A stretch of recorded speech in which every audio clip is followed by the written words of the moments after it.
There's a war being fought every single day. Not out there, but in here. No guns, no screams, no chaos in the streets. Yet millions of minds are being conquered, taken by noise, by headlines, by the endless touch of glowing screens. And perhaps the most dangerous enemy we face is not the world outside, but the quiet collapse of focus within ourselves. Today, we learn how to fight back, not as warriors of rage, but as warriors of calm. Not to escape the noise, but to build silence within it. In this video, you'll uncover 9 timeless Stoic rituals, inspired by Seneca, Marcus Aurelius, and Epictetus, practices that will sharpen your focus and help you reclaim the empire inside your mind, even when the world refuses to be quiet. And, at the end, I'll give you a 48-hour challenge. If you can complete it, you'll feel it for yourself. The stillness, the strength, and the power of a Stoic mind. Let's begin.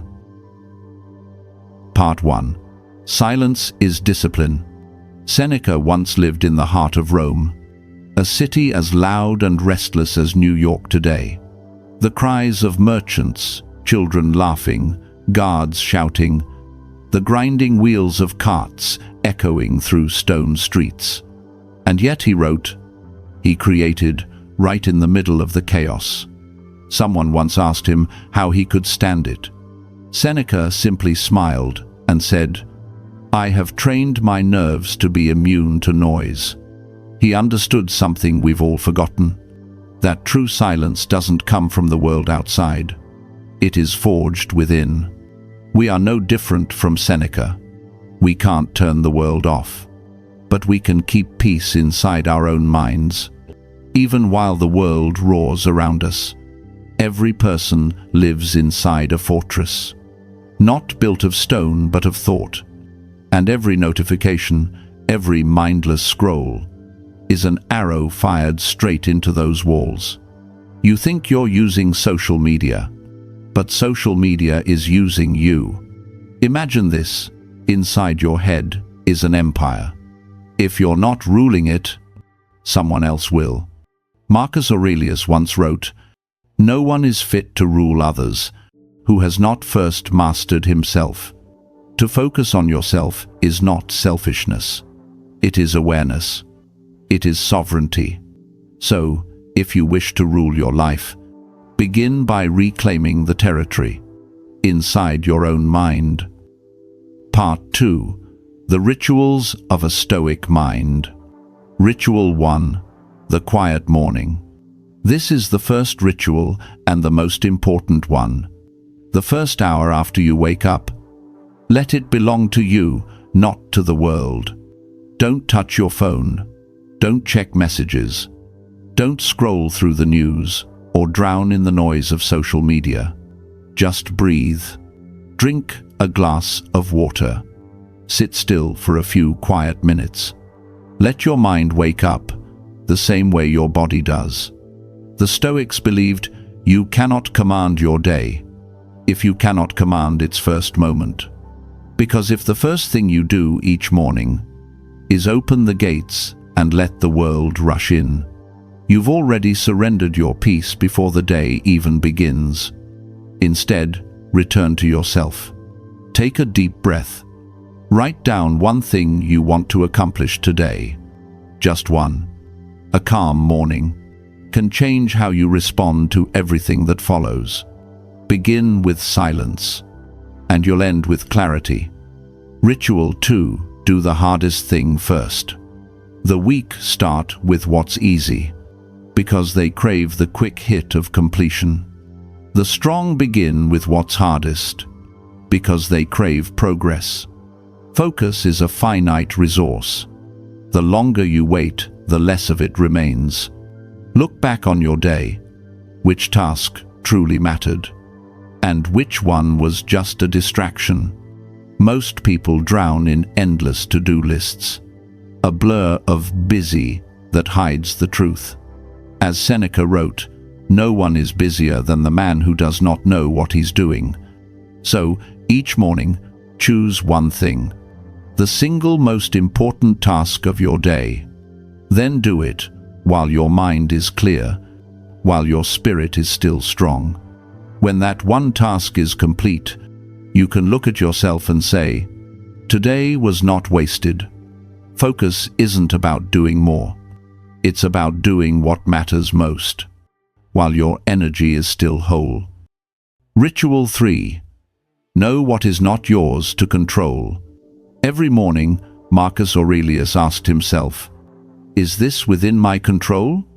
If the answer was no, he let it go. Not out of apathy, but out of wisdom. Because sometimes holding on is the real loss. You can't control the emotions of others. You can't control the weather, the news, or the past. But you can always control your response to them. The Stoics never tried to fix the world.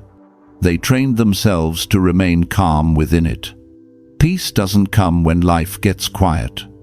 It comes when your mind becomes unshakable, even in the storm. The Stoic is not cold. They simply refuse to waste their energy on what was never theirs to command. Ritual 4. Walk to reset the mind. When your mind feels tangled, don't try to think harder. Don't force yourself to focus more. Just stand up and walk. That's it. There's something almost sacred in the rhythm of walking. When your body moves, your thoughts begin to fall back into place. Your breath deepens, your heartbeat steadies, and your mind begins to unclench. Nietzsche walked to think. Tesla found the rhythm of electricity while walking through a park in Budapest. Hemingway rebuilt his stories pacing around his small home. Walking isn't an escape from reality. It's a way to reconnect with it. Each step is a reminder. I am still here. I still get to choose my direction. 10 minutes of walking can do more for your clarity than an hour of staring at a screen. So let your feet lead you back to yourself. Ritual 5. The information diet. The world doesn't suffer from a lack of information. It suffers from a lack of silence to understand it. You don't need to know everything that's happening out there. You only need to know what's worthy of living inside your mind. The news never stops. But you can. Start your information diet. Turn off 80% of your notifications. Cut your news time in half. And ask yourself, does this information make me better? Epictetus once said, "If you wish to improve, be content to be thought foolish." He was right. You don't need to know everything. You only need to know what matters. And give your mind enough space for that wisdom to grow. Sometimes, wisdom doesn't come from adding more, but from learning to listen to less. Ritual 6. Change the lens. Like a camera, your mind must learn to adjust its focus. When you feel overwhelmed, narrow the frame. Focus on what's right in front of you. One email, one conversation, one action. But when you feel lost, zoom out. Look at the wider picture, 6 months, 1 year, 5 years ahead. Ask yourself, who am I becoming? Is what I'm doing still aligned with where I want to go? Your mind must know when to zoom in for detail, and when to zoom out for peace. Marcus Aurelius often imagined himself looking down from above, seeing how small his troubles really were. That's how the Stoics stayed afloat.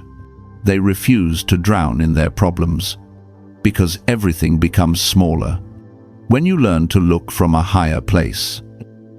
Ritual 7. Subtract to focus. You don't need another to-do list. You need a to-don't list. The Stoics understood something powerful. More isn't always progress. Sometimes, the only way forward is to let go. Seneca once said, If you don't know which port you're sailing toward, no wind will be favorable. So, look at your calendar. How many meetings mean nothing? How many tasks do you take on just because you can't say no? How many conversations leave you drained instead of inspired? Each week, remove one thing. One commitment, one group chat, one habit that clouds your mind. When you strip away the excess, your energy begins to converge like light through a lens. And in that focus, clarity is born. Ritual 8. Live with a sense of urgency. Not anxiety, not panic, but a clear awareness that time is passing. There are two kinds of people: those who believe they still have time, and those who understand time belongs to no one. Marcus Aurelius once reminded himself, "You could be good today, but instead you choose tomorrow." That is the most common disease of all: procrastination. We tell ourselves we'll start later, call later, change later. But later is not a real moment in time. Only now is. The Stoics lived as if every act they performed might be the last gift they ever left the world. They weren't frantic, but they refused to waste a single breath. If you truly understood that you could lose everything tomorrow, you would focus, not out of fear, but out of gratitude for today. Ritual 9. Memento Mori. Memento Mori. 3 simple Latin words, yet the clearest mirror ever held to the human soul. Remember, you will die. It sounds dark, but to the Stoics, it was the most powerful reminder to live. Because only when you accept that life is finite, do you finally see what's truly worth living for. Every day, choose one thing that is worthy of your life's energy. Ask yourself, if this were my last day, what would I give myself to? Then pour everything you have into it. Your focus, your heart, your breath. Death doesn't steal meaning from life. It is forgetting death that makes life meaningless. When you carry Memento Mori in your heart, everything becomes clearer. Distractions shrink. Trivial things fall away. And finally, you begin to live. Truly live. Part 3. The 48-hour challenge. If you truly want to know how strong you are, test yourself. Over the next 48 hours, no promises, no grand plans, just 2 days. Just one decision to reclaim command over your own mind. Here's what you'll do. First, when you wake up, do not touch your phone for the first hour. Let the world wait for you. Don't spend your life waiting for the world. Drink some water, breathe deeply, take a short walk. Write a few lines in silence. Feel the morning belong to you. Feel the quiet seep into every heartbeat. Second, choose one thing to focus on each day. Not 10, not a list. Just one. The one thing that moves you closer to the person you're becoming. When your mind starts to wander, ask yourself, if this were the last thing I do today, would I want to do it with my full attention? Third, silence. 3 sources of noise in your life. Maybe it's a group chat. Maybe it's a social media account. Maybe it's a person who drains your energy every time they speak. Not out of hate, but because you need space to return to yourself. Do these 3 things for 48 hours. Then come back here and write in the comments, I guarded my mind. That sentence is not just a declaration. It's a vow that you are awakening, that you are beginning to live with intention. Conclusion. Remember this. No one can focus for you. No app, no course, no philosopher can save your mind if you won't begin to save it yourself. The world will never be quiet. But inside you, there can be peace if you choose it. The Stoics never chased comfort. They sought calm in the middle of the storm. And that is what made them powerful. So right now, as this video ends, take a deep breath, turn off the screen, and sit in silence for 10 minutes. Feel your heartbeat. Feel the breath that keeps you alive. Feel what it means to be here, fully present. That's where true focus begins. Not in effort, but in awareness. Not in noise, but in stillness. If you've made it this far, it means something inside you is waking up. So don't stop here. Carry this stillness into the next hour, the next conversation, the next decision. Because clarity isn't something you find. It's something you build, moment by moment. And if this message spoke to you, share it with someone who needs silence more than motivation. Someone who needs peace more than noise. Subscribe not for the algorithm, but to keep walking this path of stillness, strength, and self-mastery. Now, before you go, leave one line below, a quiet promise to yourself. I choose clarity, not for the world to see, but for you to remember that from this day forward, your mind is no longer a battlefield. It is your fortress of silence. Thank you for watching.